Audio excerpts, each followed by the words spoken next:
হানাদাররা দরজায় ঠক ঠক করতো এবং জিজ্ঞেস করতো যে মুক্তি আছে কিনা। আর 2024 সালে দেখলাম যে যে দেশটা আমরা রক্তের বিনিময়ে 30 লক্ষ শহীদের রক্তের বিনিময়ে স্বাধীন করলাম, সেই দেশে ব্লক রেড দিয়ে রাতের অন্ধকারে 2টা-3টার সময় ঠক ঠক করে জিজ্ঞেস করে কোনো ছাত্র আছে কিনা। যদি থাকে তাহলে আবার মোবাইলটা চেক করেন, রাস্তাঘাটেও এটা করেন। কোন আইনের বলে করেন, কোন অধিকার বলে করেন? মোবাইল চেক করার রাইট তো কারো নাই। It is absolutely personal affairs. আপনারা জানেন দ্বিতীয় বিশ্বযুদ্ধের সময় রোজা লুক্সেমবার্গ, তার একটা ডায়েরি আছে, কই নাৎসিরা পর্যন্ত সেটা চেক করে নাই। তো সেই ধরনের আমার দেশে ইভেন জুলিয়াস ফুসিক ফাঁসির মঞ্চ থেকে লেটার অফ গ্যালোজ, সেখানেও কিন্তু তারা এই সুবিধাগুলো পেয়েছিলেন। আজকে বাংলাদেশে এই আইটি ইনফরমেশন টেকনোলজির যুগে আমার মোবাইল চেক করবে যে কেউ, আমার ডায়েরি চেক করবে যে কেউ, আমার প্যান্ট চেক করবে যে কেউ, এই অধিকার তো কাউকে দেওয়া হয় না। স্পেসিফিক যদি কোনো এলিগেশন থাকে, হ্যাঁ আমার বিরুদ্ধে সেটা দিবে, থানায় ডায়েরি করবে এবং গ্রেপ্তার করবে।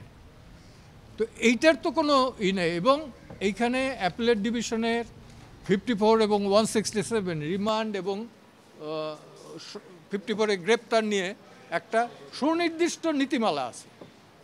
এই যে ডিবিতে নিরাপত্তার নামে নাকি রাখা হয়েছে, এইটা কোন আইনে? ডিবি কিভাবে রাখতে পারে নিরাপত্তা আইনে?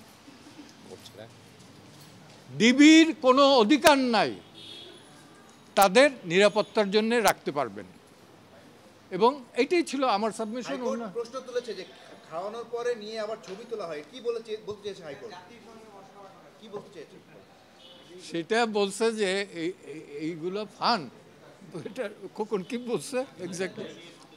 ভাতের টেবিলে বসে ছবি তুইলে এটা ই করেন, আপনি কি এটা মস্করা পাইছেন? ঠিক এই মস্করা ল্যাঙ্গুয়েজটা ইউজ করছে। কালকে সরকার একটা এফিডেভিট ইন অপোজিশন দেবে, আর আমরা একটু কারেকশন করে দিচ্ছি। এবং হ্যাভিয়াস কর্পাসে হ্যাঁ আমরা চেয়েছি যে এই 6 জনের মুক্তি এবং ইললিগাল ডিটেনশন এটা যাতে বন্ধ হয়। All source of illegal detention. দেশ স্বাধীন হওয়ার পর ইভেন পাকিস্তান আমল 47 থেকে এই পর্যন্ত 71 বাদে আর কখনো এই স্বল্প সময়ে এতগুলো তরুণ আত্মাহুতি দিয়েছে কিনা এইটা ইতিহাসে। আমিও কিন্তু ছাত্রলীগ করতাম, আমিও কিন্তু 71-এ গুলি খেয়েছি বা হাঁটুতে। কিন্তু এই দুরবস্থা দেশের, এটা কিন্তু কাম্য নয়, কারোরই নয়। কালকে যে আমাকে না করে আপনাকে করবে তার তো কোনো নিরাপত্তা নেই। আমরা জনগণের শান্তি নিরাপত্তা এটা নিশ্চিত চাই 72-এর সংবিধানের প্রেক্ষাপটে।